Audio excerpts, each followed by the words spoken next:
Hello friends, welcome to all on Educo Gravity study channel. I hope you all doing well and your studies are also going well. So ये international relation है, इसमें हमारा topic है India और Sri Lanka relation के बारे में. So recently में श्रीलंका के जो प्रेसिडेंट है वो India as a president of Sri Lanka official visit पे थे. सो इस विजिट में क्या क्या इंपॉर्टेंट एग्रीमेंट्स हुए हैं हम इसको यहाँ पे कवर करने वाले हैं, और जो हिस्टोरिकल पर्सपेक्टिव है वो क्या रहा है, किस तरह के रिलेशंस रहे हैं पास्ट में और क्या क्या चैलेंजेस है, साथ ही साथ क्या इन फ्यूचर चैलेंजेस होने वाले हैं उसको हम यहाँ पे कवर करने वाले हैं. सो ये है श्रीलंका के प्रेसिडेंट, इनका नाम है अनुरा कुमारा दिसानायके. ये श्रीलंका के 10th प्रेसिडेंट है और फर्स्ट प्रेसिडेंट है जो कि ट्रेडिशनल पार्टी से नहीं आते हैं. इनकी अपनी खुद की एक पार्टी है, उस पार्टी से इन्होंने इलेक्शन कंटेस्ट किया था. सो ये थर्ड पार्टी से फर्स्ट इलेक्टेड प्रेसिडेंट है और श्रीलंका के ये 10th प्रेसिडेंट है. तो चलिए हम क्या क्या कवर करने वाले हैं टॉपिक में. सो न्यूज में क्यों रहा है, बिलेटरल टाइज की बात करेंगे, और ये जो श्रीलंका के प्रेसिडेंट हैं इनका जो ऑफिशियल विजिट रहा है तो क्या इंपॉर्टेंट की हाईलाइट्स रहे हैं, एज वेल एज कंक्लूजन्स को भी इसमें देखेंगे. तो न्यूज में रहा है कि जो श्रीलंका के प्रेसिडेंट हैं अनुरा कुमारा दिसानायके, ये उनका फर्स्ट बिलेटरल विजिट रहा है इंडिया में, जिसपे इन्होंने अश्योर किया है honourable prime minister of India को कि श्रीलंका की जो टेरिटरी है that will be not used against in any ways to detrimental to Indian interest. यानी कि भारत के विरुद्ध श्रीलंका का जो जमीन है वो नहीं यूज होगा. यहाँ पे बात की जा रही है फॉरेन पॉलिसी की. तो भारत के जो आपके कुछ कंट्रीज है जिनका हमारा जो कह सकते हैं कि फॉरेन रिलेशन है उसमें स्टेबिलिटी नहीं देखी जाती है, कभी कभार कुछ मैटर्स होते हैं. सो यहाँ पे श्रीलंका का कहना है कि हम उन देशों से अगर हमारे अच्छे रिश्ते हैं सो हम इसको भारत के अगेंस्ट कभी भी नहीं यूज करेंगे हमारी धरती से.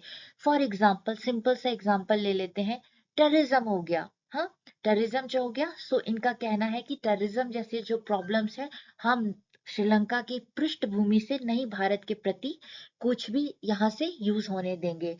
अब यहाँ पे दो देशों के लीडर्स ने एम्फसाइज किया है कि जो दो देशों का रिलेशन है डिफेंस में, इकोनॉमिक डेवलपमेंट और रीजनल सिक्योरिटी है, उसको और ज्यादा इन फ्यूचर में आगे बढ़ाया जाएगा और मजबूत किया जाएगा. सो ये रहा इंडिया और श्रीलंका. ये है कैसे दो ये स्टेट्स डिवाइड है, तो पाक स्ट्रेट और गल्फ ऑफ मन्नार, ठीक ये है. और ये है आपका श्रीलंका. सो हिस्टोरिकल टाइज की बात करें, सो देखिए आज से तो इंडिया और श्रीलंका का रिलेशन नहीं है. अगर हम फॉरेन रिलेशन को ना देखें आफ्टर इंडिपेंडेंस और त्रेता युग से देखें जब भगवान श्री राम धरती पे आए थे, तब से ये न्यूज में है श्रीलंका, क्योंकि श्रीलंका जो है वो रावण का राज्य था और किस तरह से ये राम जी ने उसका वध किया था. हाँ, सो ये त्रेता युग की बात है. लेकिन जो हिस्टोरिकल रिकॉर्ड्स है वो बताता है कि जो बुद्धिज्म का टाइम है आफ्टर अशोका, अशोका का बहुत बड़ा इंपॉर्टेंट रोल रहा है बुद्धिज्म को स्प्रेड करने में ये वाले एरियाज में आपके. सो बुद्धिज्म जो रहा है बहुत ही हमारा ये एक मजबूत कह सकते हैं रिलेशन है इंडिया और श्रीलंका के बीच का. Relations date back to ancient times with strong cultural and religious ties रहा है, especially Buddhism, which originated in India, and many Sri Lankan traces their ancestry to India. तो इसमें बता दिया गया कि जो अभी श्रीलंका के प्रेसिडेंट हैं अनुरा कुमारा दिशानायके वो आए हैं. श्रीलंका और इंडिया का रिलेशन कैसा रहा है, कैसा रहेगा. श्रीलंका के ये प्रेसिडेंट हैं, इंडियन प्राइम मिनिस्टर और हमारे प्रेसिडेंट से इन्होंने मुलाकात की. ये इनका ऑफिशियल विजिट रहा है, पहला बिलेटरल. हाँ, और श्रीलंका जो है हम सभी को पता है कि बिम्स्टेक में भी ये मेंबर है, सार्क में भी मेंबर है. बिम्स्टेक यानी कि bay of Bengal initiative for multi sectoral technical और इकोनॉमिक कॉपरेशन, और सार्क जो है South Asian association for regional cooperation, उसका भी एक पार्ट है. फिर कोलंबो सिक्योरिटी कॉन्क्लेव हुआ है.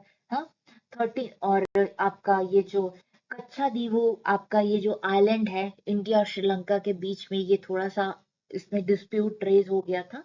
सो इसके बारे में भी हम यहाँ पे बात करने वाले हैं. अब कि एरियाज ऑफ कॉपरेशन, किन किन एरियाज में क्या क्या कॉपरेशन दो देशों के बीच में है देखते हैं. तो ट्रेड की बात कर लेते हैं. रेट कैसा है इकोनॉमिक बॉन्ड्स की। तो इंडिया जो है वो श्रीलंका का थर्ड लार्जेस्ट एक्सपोर्ट डेस्टिनेशन है, ठीक। विथ ओवर 60% जो एक्सपोर्ट्स होते हैं बेनिफिट जो कि आपका डायरेक्ट फ्री ट्रेड एग्रीमेंट से आता है। फिर है एफडीआई जो है फ्रॉम इंडिया अमाउंटेड, इंडिया से कितना एफडीआई श्रीलंका में है, सो 1.7 यूएसडी बिलियन, अगर डेटा देखें 2005 से लेके 2019 की बात। और जब अभी श्रीलंका में जो वहां पे इकोनॉमिक क्राइसिस आ चुका था आफ्टर कोरोना, सो कोरोना पेंडेमिक के बाद, so India was the first country जिसने कुछ इकोनॉमिकल लेवल पे डायरेक्ट असिस्टेंट दिया था, इंडिया ही है। और इंटरनेशनल मॉनेटरी आईएमएफ में भी इंडिया ने इसके हेल्प के लिए, फाइनेंशियल हेल्प के लिए वहां पे श्रीलंका को कह सकते हैं कि उसकी हेल्प करी थी। एनर्जी कॉर्पोरेशन की बात कर ले तो मल्टी प्रोडक्ट पेट्रोलियम पाइपलाइन जो है which is plan from southern India to Sri Lanka में डाला जाएगा एनर्जी के लिए पेट्रोलियम पाइपलाइन, जिससे कि वहां के लोगों के लिए अफोर्डेबल और रिलायबल एनर्जी सप्लाईज को और इजी बनाया जा सके। डिफेंस और सिक्योरिटी की बात कर लेते हैं तो दो देशों के बीच में रेगुलर मिलिट्री और नेवल एक्सरसाइज होते रहते हैं। मित्र शक्ति इंडिया और श्रीलंका के बीच का मिलिट्री एक्सरसाइज है, और नेवल जो श्रीनेक्स है वो नेवी दो देशों के बीच का है। एक्सरसाइज कंडक्ट होते रहता है। श्रीलंका जो है पार्ट ऑफ बिम्स्टेक जैसे मैंने आपको बताया, और सार्क का है, दोनों ही इंपॉर्टेंट है। बिम्स्टेक जो है मैंने आपको मेंशन किया। अभी इसमें कितने देश एज अ मेंबर है, सो ये 6 जून 1987 को बना था, सब रीजनल ऑर्गेनाइजेशन है। जिसमें Bhutan, Bangladesh, India, Nepal, Sri Lanka and south east Asia से म्यांमार और थाईलैंड इसके आपके कह सकते हैं मेंबर्स हैं। इकोनॉमिक डेवलपमेंट के लिए बनाया गया है ये। देन सार्क जो है South Asian association for Regional Cooperation, economic and political regional organisation है, जिसमें स्पेसिफिकली साउथ एशियन नेशन से 1985 में बनाया गया था। मेन मोटिव ये है कि इकोनॉमिक और सोशल डेवलपमेंट होना चाहिए इन मेंबर स्टेट्स में थ्रू इंटर रीजनल कोऑपरेशन। फिर मैंने आपको कोलंबो सिक्योरिटी कनक्लेव बताया, तो ये एक रीजनल सिक्योरिटी ग्रुपिंग है जिसमें इंडिया, बांग्लादेश, श्रीलंका, मालदीव और मॉरिशस मेंबर है, जिसका मेन है ऑब्जेक्टिव की promote regional security by addressing transnational threat and challenging of common concern to the member states, ठीक। And people to people ties है, तो देखिए इंडिया जो है, India was the largest source of tourist to Sri Lanka in 2022। हमारे यहाँ से बहुत सारे लोग एज अ टूरिस्ट श्रीलंका जाते हैं with over 1 lakh visitors. Enhancing digital payment will facilitate easier business and tourism exchange. तो श्रीलंका के लिए प्लस पॉइंट है कि इंडिया से वहां पे बहुत टूरिज्म जाते हैं। इंडिया और श्रीलंका का जो सिग्निफिकेंस रिलेशन की क्या विशेषताएं हैं, तो जियो पॉलिटिकल पे देखें तो श्रीलंका जो है स्ट्रेटेजिक लोकेशन पे है, obviously in the Indian Ocean में है, at the cross road of major shipping lanes. यहाँ से बहुत सारे आपके साउथ ईस्टर्न स्टेट्स में जाते हैं shippings, ships, vital for India trade और सिक्योरिटी इंटरेस्ट के पर्पज से बहुत ही इंपॉर्टेंट है। अभी देखा गया है कि श्रीलंका का जो रिलेशन है वो चाइना के साथ बहुत ज्यादा स्ट्रांग हो गया है। सो इंडिया यही चाहेगा कि हम इसको कंट्रोल में रखें। अगर पूरी तरह से इंक्लाइन होता है श्रीलंका चाइना की तरफ, तो ये हमारे लिए इन फ्यूचर सी रूट के लिए प्रॉब्लम हो जाएगा, क्योंकि वहां पे चाइना का डोमिनेंस बढ़ जाएगा। हाँ, देन रीजनल डेवलपमेंट की बात करते हैं तो Sri Lanka integration with southern economic align with India regional growth vision का पार्ट है। Ease of business and connectivity को बढ़ाना है। डिजिटल प्लेटफॉर्म यूपीआई वहां पे कहते हैं यूज होने लगा है, and fintech integration simplified trade and tourism, और जिसकी वजह से आपकी इकोनॉमिक जो प्रॉस्पेरिटी है वो होगा। चैलेंजेस की बात करते हैं तो आए दिन आप देखते होंगे फिशरीज डिस्प्यूट होते रहते हैं, यानी कि जो मछुआरे होते हैं, अगर कुछ देखिए इसमें सी लेंस पे भी कुछ इंपॉर्टेंट लाइंस होते हैं कि इस लाइन को क्रॉस करके ये पर्टिकुलर स्टेट का है, ये पर्टिकुलर नेशन का है। हाँ, सो कभी कभार क्या होता है कि दो देशों के बीच में ये जो मछुआरे फिशरमैन होते हैं वो उन्हें पता नहीं होता, वो क्रॉस कर लेते हैं। हाँ, so Indian fisherman often cross into Sri Lankan water leading to arrest and tension, दो देशों के बीच में हो जाता है। अब ये जो है कच्चा कच्चा तीवू द्वीप के बारे में, आइलैंड के बारे में जान लेते हैं। ये एंशियंट टाइम में इंडिया का पार्ट था श्रीलंका, हाँ, लेकिन 1976 में इसको एज अ गिफ्ट दिया गया, और ये जो आइलैंड है 14th सेंचुरी में वोल्केनिक इरप्शन के कारण बना था। सो यहाँ पे कोई लिविंग नहीं देखने को मिलता है, लेकिन अभी जो है ये श्रीलंका के कब्जे में है। लेकिन 2022-3 में जो तमिलनाडु के चीफ मिनिस्टर हैं, उन्होंने इंडियन प्राइम मिनिस्टर से ये बोला था कि हमें बात करनी चाहिए, श्रीलंका को कच्चा थीवू आइलैंड को वापस लेना चाहिए। इसका कुछ पॉइंट देख लेते हैं। 1974 में agreement recognise Katchatheevu as Sri Lankan territories, but allow Indian fisherman को अलाउ किया गया था टू एक्सेस सराउंडिंग वाटर, लेकिन 1976 में pact restricted this rights in creating friction, जिसकी वजह से 1976 में श्रीलंका ने इस पे पूरी तरह से बैन कर दिया, जिसकी वजह से आए दिन आप देख सकते हैं न्यूज में रहता है ये आइलैंड कुछ ना कुछ डिस्प्यूट अराइज होते रहते हैं, स्पेशली फिशरीज डिस्प्यूट को लेकर।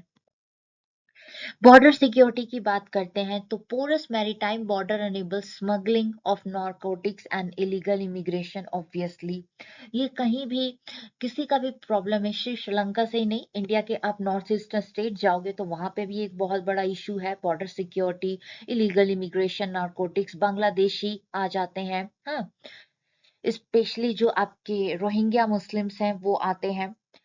ये मैटर ऑफ कंसर्न है हमारे चारों तरफ से, देखे अगर देखें तो इंडिया को।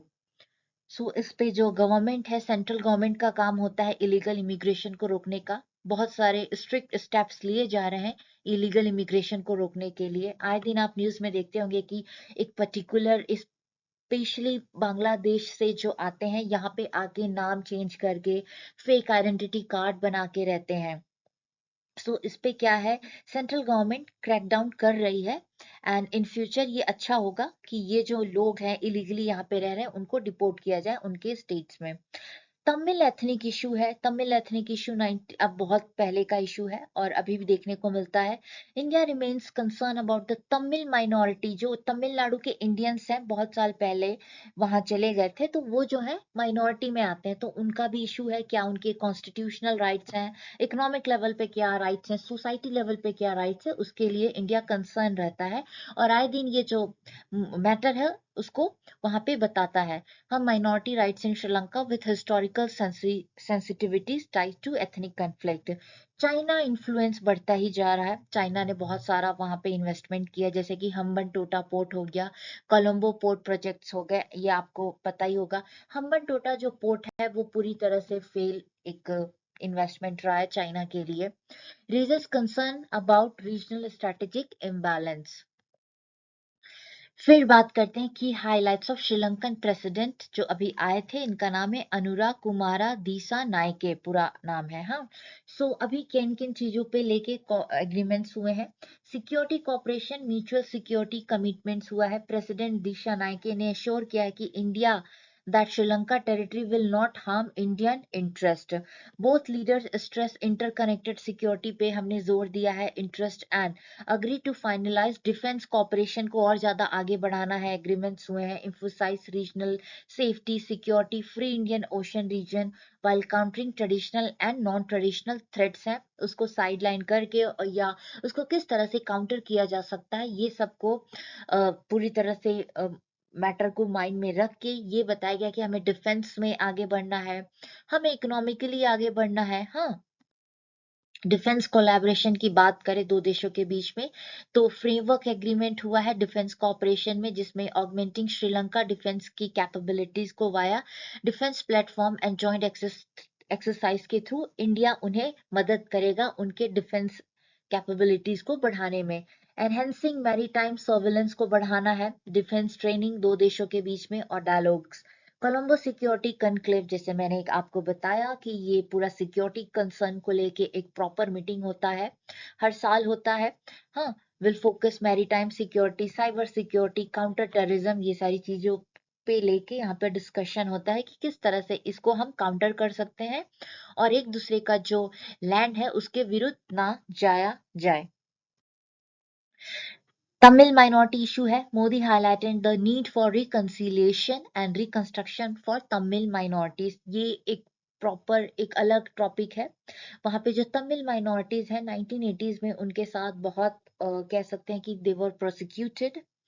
सो वो एक अलग पार्ट है, लेकिन हम यहाँ पे फॉरेन पॉलिसी के पर्सपेक्टिव से स्टडी कर रहे हैं।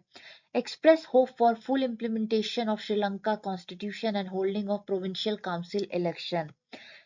प्रोविंशियल काउंसिल इलेक्शन प्रॉपर तरीके से होना चाहिए। हाँ, ये कुछ दिन आप न्यूज़ में भी देखते होंगे कि कहीं कहीं आता है कि वहाँ पे प्रोविंशियल काउंसिल के इलेक्शंस होते हैं, नहीं होते हैं, अगर होते भी हैं तो उसमें कुछ रिगिंग पाई जाती है, जिसमें 13th अमेंडमेंट आपका बहुत इंपॉर्टेंट है। And war crime investigation were not discuss in the joint statement. 13th आपका अमेंडमेंट क्या कहता है, श्रीलंका के आए दिन न्यूज में रहता है। तो जो आपका 13 अमेंडमेंट है to the constitution of Sri Lanka, 13 subsection A is amendment to the constitution of Sri Lanka which is passed in 1987 which created provincial councils in Sri Lanka। ठीक, अमेंडमेंट ऑल्सो मेड सिन्हाला और तमिल द ऑफिशियल लैंग्वेज बनाया गया है, और इन इंग्लिश जो है वो link language declare किया गया है। तो ये अलग टॉपिक है, लेकिन हमें थोड़ा बहुत पता होना चाहिए। अगर कोई कॉन्स्टिट्यूशनल प्रोविजन होता है इंडिया के आसपास के स्टेट्स का और वो न्यूज में है, तो ये हमें पता होना चाहिए as a in international relation में कि ये क्यों रहा है। दिशा नायके ने एम्फसाइज किया है यूनिटी, एक दूसरे के साथ, social protection and sustainable development पर।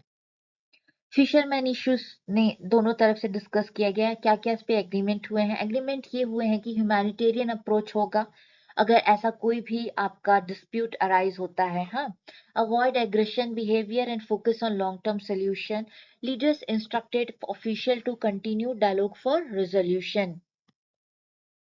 इकोनॉमिक और एनर्जी कॉपरेशन की बात करें तो इन्वेस्टमेंट लेड ग्रोथ की बात हुई है, जहां पे इंडिया के प्राइम मिनिस्टर ने एम्फसाइज किया है कि फ्यूचरिस्टिक विजन होना चाहिए इकोनॉमिक ग्रोथ के लिए दो देशों के बीच में, with focus on investment lead development and enhance connectivity physical, digital और एनर्जी लेवल पे।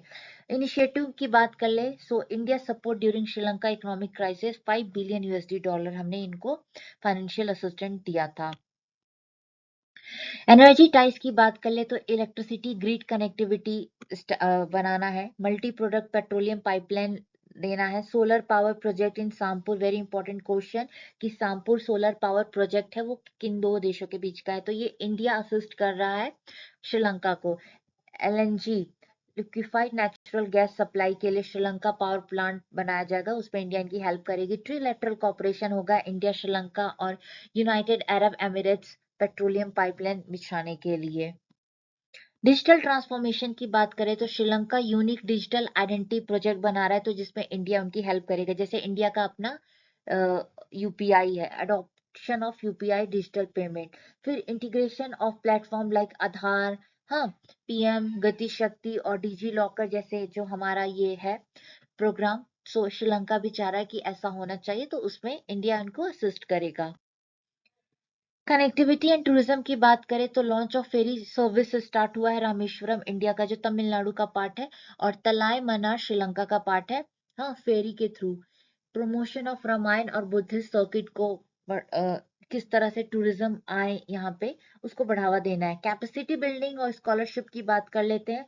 रिहैबिटेशन of Sri Lanka railway signalling system को फिर से बनाना है। Scholarship for Sri Lanka university students के लिए होगा, और श्रीलंका के 1500 सिविल सर्वेंट्स को ओवर 5 इयर्स में ट्रेनिंग दिया जाएगा। डिप्लोमेटिक एंगेजमेंट और एग्रीमेंट की बात कर ले तो इंडिया और श्रीलंका ने साइन किया है अवॉइडेंस ऑफ डबल टैक्सेशन पर, कैपेसिटी बिल्डिंग एंड ट्रेनिंग, और Dissanayake invited prime minister Modi for bilateral visit to Sri Lanka. और जाते जाते जो श्रीलंका के प्रेसिडेंट है उन्होंने इंडिया के प्राइम मिनिस्टर को भी अपने देश आने का निमंत्रण और इनविटेशन दिया है। कंक्लूजन की बात कर लेते हैं तो president Dissanayake visit reinforce the strong bilateral relationship between India और श्रीलंका के बीच, emphasize share security interest, economic cooperation, inclusive development पे फोकस करना है। Both leader reaffirm their commitment to addressing key challenges जो है उसको किस तरह से सिंप्लीफाई करके हम निगोशिएट करके रिसॉल्व कर सकते हैं।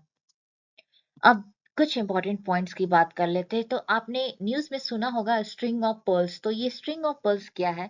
ये चाइना का जियोपॉलिटिकल थ्योरी है, नेटवर्क ऑफ कमर्शियल और military bases and ports in Indian Ocean region में बनाने का। जिसमें आपका Pakistan, Sri Lanka, Djibouti and other countries include है। ये चाइना का स्ट्रिंग ऑफ पर्ल प्रोजेक्ट है। आप कह सकते हैं कि जो जो सी फेसिंग स्टेट्स हैं वहां पे ये अपना मिलिट्री बेस और पोर्ट्स को डेवलप करें। हाँ, why is Hambantota port in Sri Lanka cause of worry for India? सो जैसे मैंने आपको बताया कि ये फुल्ली फंडेड इन्वेस्टेड है by Sri Lanka. So India had oppose docking of the Chinese ship, यहाँ पे आएंगे रुकेंगे at the Hambantota port as it feared that China could use the port against India, which is close to main Asia Europe shipping route। हाँ, अगर ये यहाँ पे आता है तो जो एशिया यूरोप की कनेक्टिविटी है उसको यहाँ पे चाइना डिस्टर्ब कर सकता है। तो ये मैटर ऑफ कंसर्न था इंडिया के लिए। हाँ, और मिलिट्री बेस भी बना सकता है। सो ये कुछ इंपॉर्टेंट पॉइंट्स हो गए। तो स्ट्रिंग ऑफ पर्ल किस स्टेट का है, किस नेशन का है प्रोजेक्ट? तो ये चाइना का है। हम्बनटोटा पोर्ट के बारे में आपको थोड़ा सा इंफॉर्मेशन रखना चाहिए। जो जो इम्पोर्टेंट पॉइंट्स होते हैं न्यूज में आते हैं, वो सब चीजों को हमें पता होना चाहिए कि ये इस नेशन का है, इस वजह से ये न्यूज में है। सो होप आपको समझ में आया होगा इंडिया श्रीलंका के कुछ इंपॉर्टेंट पॉइंट्स। मिलते हैं नेक्स्ट वीडियो में, तब तक के लिए have a great day and thank you very much.